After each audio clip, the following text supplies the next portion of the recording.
Good morning mga guys. Andito ako, palabas ulit. Pangalawang day off ko na ngayon. Pangalawang day off ko. So, ito palabas na ako. Imbes na pag ako dati, pag dito naman ako sa kabila. Dito. Doon saan ako nahuling pumunta noon. Ito.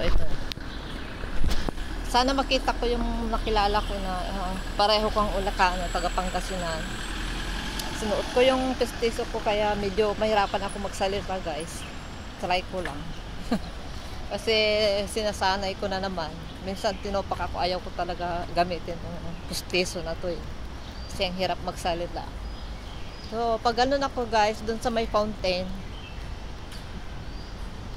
maulan, mahangin saka maulap. So okay lang kasi kahapon ganito lakas ng ulan. So ito guys, nagbaon na ako. Alam nyo kung anong baon ko? Pansit Canton. Hindi na sana ako magbabaon. Magluluto na lang sana pag uwi ko na lang.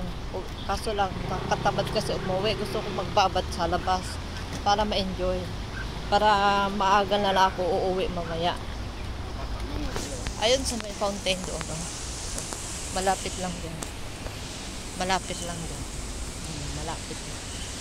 So, di ko alam kung anong oras magkikita kami ng kasama ko, yung nakilala ko, kasi dito kami nagkita sa may fountain. So, ito may baon ako. Yung binili kong pansit Canton sa kape. Nagdala ako ng kape sa biskwit. Oo, ulan na. May tao doon. Sana makilala ko yung isa doon. Nakaputi. Pinay. Yung mga kaibigan ko, Sunday kasi yung off nila. Gusto nila Sunday kasi makapagsimba. Ako hindi pa pwede. Wala pa akong SK ID. Wala pa ako ID saka octopus yung card. Wala pa akong pera. Antayin ko na lang makasahod ako saka na ako gagawa. Bibili ng ganun. Sige, dito muna ako guys. Dito muna ako. Ayun, may lapitan ko yung isa doon na Pinay para makilala ko.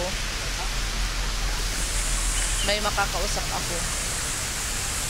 Hintayin ko yung nakausap ko dati. I-chat ko siya kung nasaan siya. Di pa kasi kami nag-chat. Ngayon, kagabi lang kami nag-chat bago ako matulog. So, di ko alam kung anong oras siya papunta dito. Basta, i-chat ko na lang siya. So, babay na guys. Medyo mambon konti. Pawala-wala. Uupo muna ako dito at i-chat ko yung kasama ko.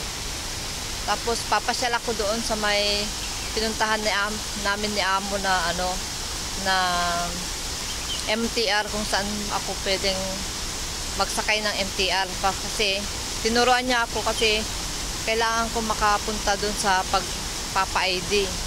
Mag-isa lang ako pupunta, mag-process. So, hinatid niya ako doon. Mamaya puntahan ko din doon. So, dito na lang guys.